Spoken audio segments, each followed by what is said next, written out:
এনেদৰে এবাৰ বনাই খাই চাবচোন, আকৌ এবাৰ বনাই খাবলৈ মন কৰিব, ইমানেই বেছি টেষ্টি আছিল। হেল্ল' ভিউৱাৰ্ছ, পুনৰ অন্য এটা ৰেচিপি ভিডিঅ'লৈ আপোনালোক সকলোকে স্বাগতম জনাইছোঁ।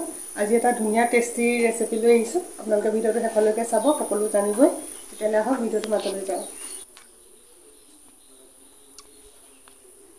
ইয়াত মই বনাবলৈ ব্যৱহাৰ কৰিছোঁ আলু, বাদাম, পিঁয়াজ। এইকেইটা বস্তুৱে মানে ধুনীয়া এটা ৰেচিপি হ'ব। পিঁয়াজ মই 2টা ব্যৱহাৰ কৰিছোঁ আৰু আলু লৈছোঁ। আলু মই এনেকৈ 3টা লৈছোঁ, এনেকৈ মানে সৰু সৰুকৈ পিচ পিচ কৰি কাটি লৈছোঁ। দেখিছেই নহয়, ইয়াৰ পিঁয়াজৰ ওপৰ মূৰডোখৰ কাটি লৈছোঁ। কি হয় মানে পিঁয়াজটো মই ডাঙৰ ডাঙৰকৈ ল'ম। এতিয়া মই এনেদৰে যে লৈছোঁ মানে এপিচ এপিচকৈ এনেকৈ প্ৰথমতে এৰাই ল'ম। এইখিনি মই একেবাৰে শেষত ব্যৱহাৰ কৰিম। আপোনালোকে ভিডিঅ'টো শেষলৈকে চাই গৈ থাকিব, সকলোবোৰ কথা জানিবই।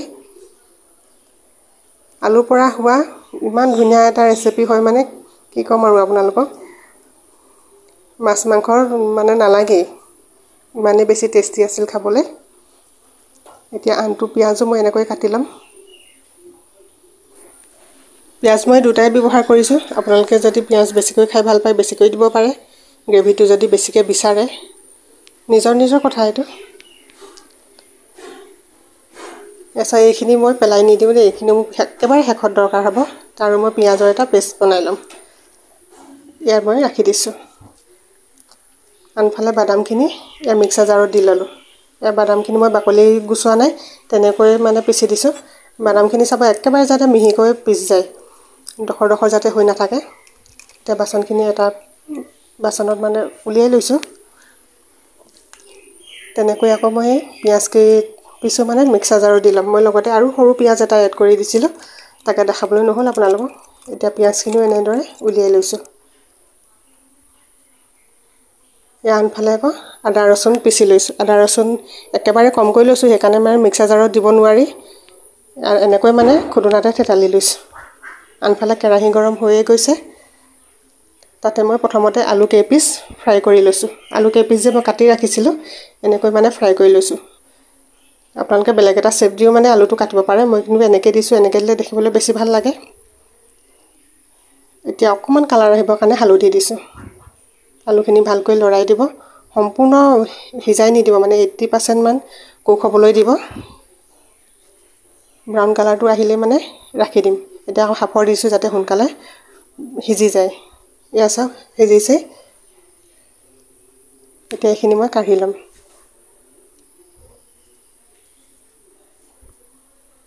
এতিয়া সেই একেখিনি তেলতে আকৌ পিঁয়াজখিনি যে মই ডাঙৰকৈ এৰাই লৈছিলোঁ, এইখিনি আকৌ মই ভাজি লৈছোঁ। মই এইখিনিও সম্পূৰ্ণ নাভাজোঁ, পিঁয়াজৰ যাতে কেঁচা ভাৱটো নাইকিয়া হৈ যায়, তাৰ কাৰণে অকণমান গৰম কৰি লৈছোঁ। এই পিঁয়াজখিনি একেবাৰে শেষত ব্যৱহাৰ কৰিম।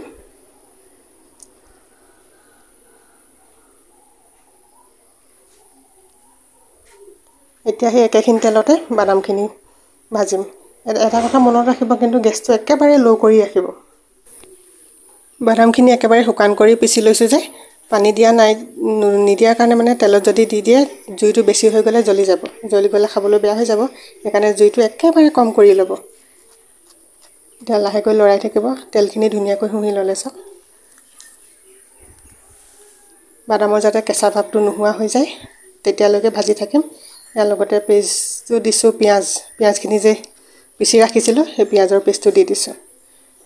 এতিয়া পিঁয়াজ আৰু বাদাম একেলগে মানে অলপ সময় ভাজিব লাগিব, কিন্তু মনত ৰাখিব গেছটো একেবাৰে কম কৰিয়ে গেছটো বঢ়াই নিদিবই। এনেকৈ অলপ সময় ৰাখিব লাগিব। এতিয়া হেতাখনে এনেকৈ লৰাই দিব, হেঁচি হেঁচি। ইয়াৰ লগতে নিমখ দিছোঁ। এতিয়া আকৌ ভালকৈ লৰাই দিম, নিমখবোৰ যাতে ভালকৈ মিলি যায়।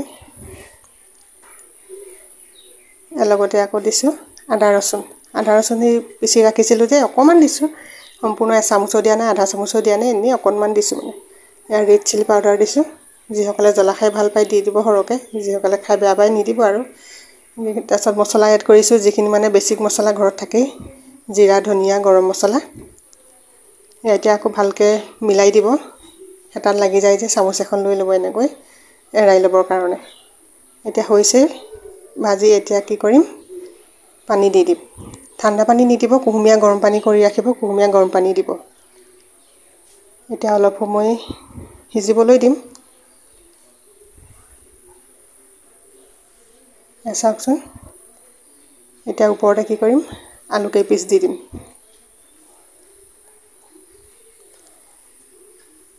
আপোনালোকে এবাৰ বনাই খাই চাব দেই, কেনে পাই জনাব। খাবলৈ কিন্তু বহুতেই টেষ্টি হয়। এয়া চাওকচোন বাৰু, আপোনালোকে মানে কিমানটো গ্ৰেভি কৰি খায় তাৰ জোখত পানীটো দিব। এতিয়া ওপৰতে পিঁয়াজ কেইপিচ দি দিম। মই ৰুটিৰ লগত খাবলৈ বনাইছিলোঁ, সেইকাৰণে মই বৰ বেছি গ্ৰেভি কৰা নাই। এয়া চাওকচোন বাৰু, ধুনীয়াকৈ মানে মাছ মাংস নোহোৱাকৈ এটা ধুনীয়া ৰেচিপি। এবাৰ কিন্তু ট্ৰাই কৰিবলৈ নাপাহৰিব। এয়া সম্পূৰ্ণ ৰেডি হৈ গ'ল। এয়া চাওকচোন, কালাৰটো কিমান ধুনীয়া আহিছে। আপোনালোকে মোৰ ভিডিঅ'বোৰ চাই কেনে পাই জনাব। লগতে লাইক আৰু ছাবস্ক্ৰাইব কৰি দিব। আপোনালোকে কমেণ্ট কৰিব, তেতিয়াহে জানিম যে মোৰ মানে বনোৱাৰ ৰেচিপিবোৰনো কেনেকুৱা হৈছে, কি কথা। আপোনালোকে কেনেকুৱা ভিডিঅ' ভাল পায়। এয়া মই ৰুটিৰ লগত খাবলৈ সজাই দিছোঁ। ভিডিঅ'টো শেষলৈকে চোৱাৰ বাবে ধন্যবাদ থাকিল। পুনৰ অন্য এটা ভিডিঅ'লৈ আপোনালোকৰ মাজলৈ আহিম। আজিলৈ আহিছোঁ, বাই বাই।